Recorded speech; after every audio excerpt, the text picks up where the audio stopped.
தமிழ்நாட்டில் முதன்முறையாக நமது மதுரை மண்ணில் வணக்கம் தமிழகம் தினசரி நாளிதழ் வழங்கும் தமிழகம் 2024 விருது வழங்கும் விழா நடைபெற உள்ளது.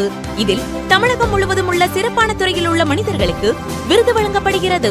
மற்றும் இவ்விழாவில் விருது வழங்குவதற்காக மாண்புமிகு ஐ. பெரியசாமி ஊரக வளர்ச்சித்துறை அமைச்சர் அவர்களின் தலைமையில் திரு பிரேமானந்த் சின்ஹா IPS காவல்துறை IG தெற்கு மண்டலம் மதுரை, உயர் திரு சு. வெங்கடேசன் MP பாராளுமன்ற உறுப்பினர் மதுரை தொகுதி மற்றும் டாக்டர் R. சிவகுமார் IPS காவல்துறை கண்காணிப்பாளர், சிலை கடத்தல் தடுப்பு பிரிவு, சென்னை இவர்களின் கரங்களால் தமிழகம் 2024 விருது வழங்கப்படுகிறது.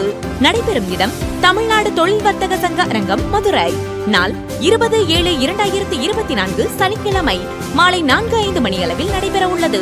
எனவே மதுரை மாவட்ட பொதுமக்கள் கலந்து கொண்டு இவ்விழாவினை சிறப்பித்து தருமாறு கேட்டுக்கொள்கிறோம். இவ்விழா ஏற்பாடு வணக்கம் தமிழகம் தினசரி நாளிதழ், நம்ம தமிழகம் வாய்ஸ் மாலை நாளிதழ், new Tamilagam voice daily English news paper மற்றும் மீடியா பார்ட்னர் உங்கள் மதுரா TV.